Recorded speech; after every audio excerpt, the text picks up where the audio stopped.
大家好，歡迎返到嚟肥宅嘅頻道。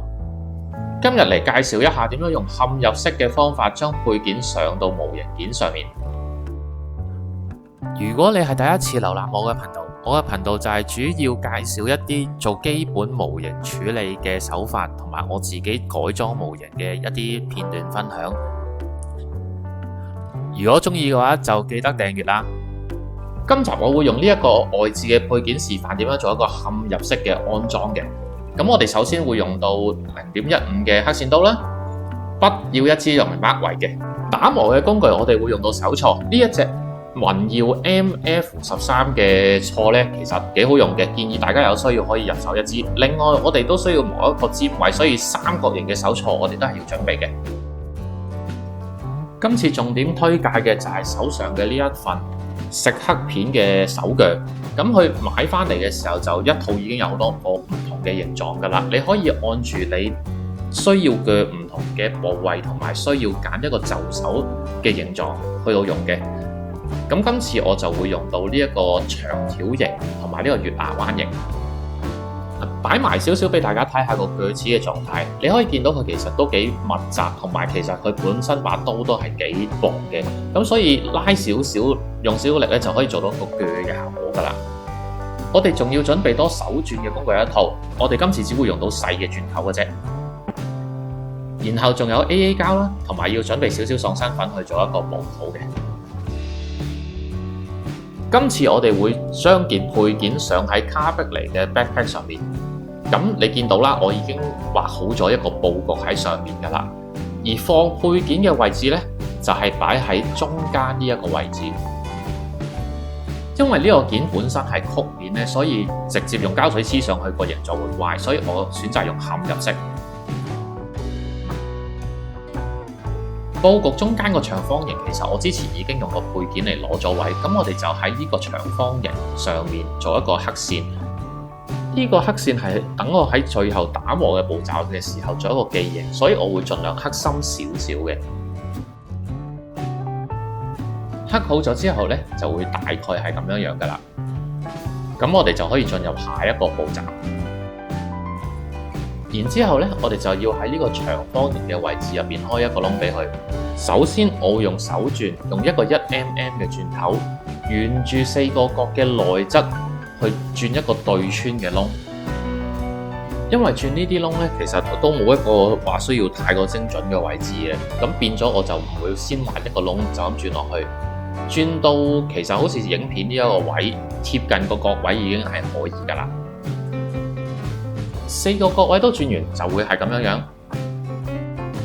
呢度總共有2短2長嘅邊，總共4條邊要我哋解開嘅。我哋首先講短嗰條邊點樣做。我哋用個手鑽沿住短嗰條邊繼續鑽窿落去。咁喺2個角之間有幾多窿就鑽得幾多窿。不過因為呢個距離比較短呢，其實我鑽咗2個窿都已經冇乜位可以再落手㗎啦。鑽咗出嚟就大概係咁樣，總共4個窿平排喺個短嗰邊嘅內側，然之後就可以出動到我哋嘅蝕刻片鋸，慢慢沿住個邊，沿住啲窿，將窿同窿之間剩翻落嚟嘅膠件都將佢鋸斷埋。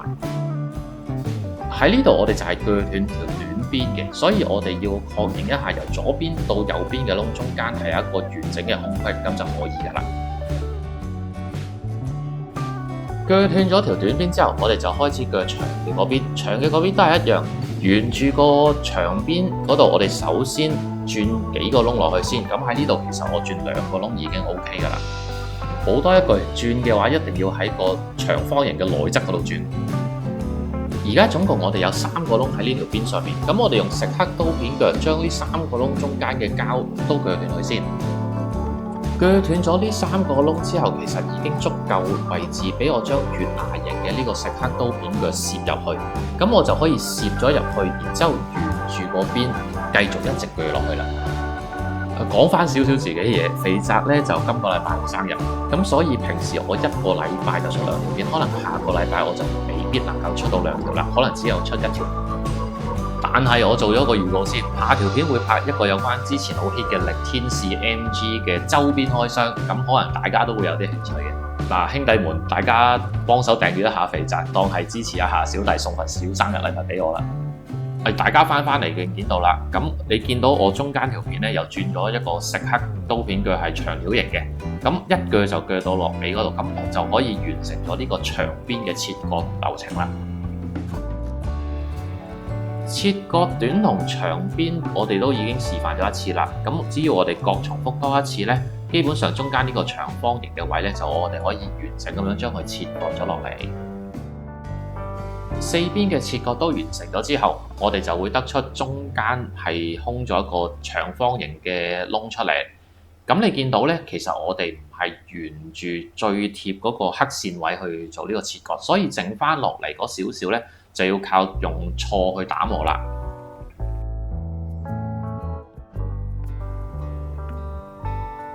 當打磨到連個黑線位都冇埋嘅時候，咁我哋就可以將個配件扼落去呢個窿位嗰度，試下個 size 究竟啱唔啱啦。咁呢一度就明顯我係仲爭少少啦。咁但係如果有啲朋友嘅設計係中意呢一個突出嘅程度，其實已經可以喺呢一度上 AA 膠去將佢黐實嘅，就係咁樣啦。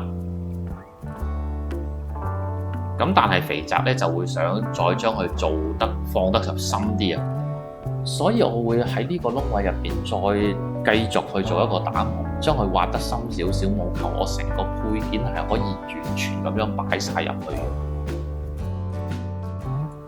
咁我自己再打磨完之後呢，個狀態就變成咁樣啦。你可以見到成個配件都可以凹合咁樣擺晒入去嘅。咁呢一個就係我今次我呢個設計想要嘅效果。咁各位其實唔一定真係要跟嘅，只不過我個例子就咁樣 show 出嚟啫。喺呢件件上面，我補多少少工序，上埋個黑線啦，同埋上咗個膠片嘅。如果有興趣想睇上膠片嘅話，我另外一條片有教學，而家喺右上角嗰度你可以 click 入去。咁我將個配件由後邊咁樣扼翻上去，攞翻一個我想要嘅突出嘅程度之後呢，就可以由後邊上 AA 膠，將呢一件件黐死。呢個嵌入式嘅上配件嘅流程呢，嚟到呢度就完成咗9成啦。成個流程去到最後一步，未必個個人需要做嘅。AA 膠乾咗之後，你見唔見到啊？喺個配件同埋件模型件之間，其實有啲虛位係可以睇得穿嘅。其實如果各位手工好少少，冇過分地打磨嘅話呢，其實呢個步驟就未必真係需要去做嘅。咁但係肥宅而家既然有個虛位啦，咁我亦都要補翻佢。點樣補呢？就係用爽身粉加 AA 膠嘅呢一隻自製嘅補土，去將佢圍住條邊咁樣放上去。如果大家睇開肥宅嘅片咧，都知道我都幾中意用呢個自製嘅補土嘅。其實原因只係得一個，因為佢真係好快乾，同埋佢係比較容易磨走嘅。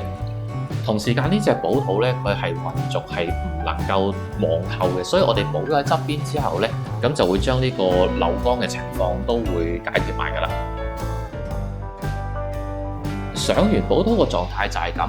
咁同時間 off topic 講一講啦，呢隻舊版嘅 MG 卡比尼咧，而家大家畫面見到嘅組裝咗之後，佢係冚埋咗，唔係向外露嘅，但係佢入邊嘅 detail 位佢一啲都冇馬虎到，所以其實呢一啲舊版嘅 MG 咧，絕對唔係新手向嘅，係俾你做埋爆夾啊，可以 show 埋呢啲內扣出嚟嘅，先至可以完美咁樣顯示到佢 MG 嘅價值。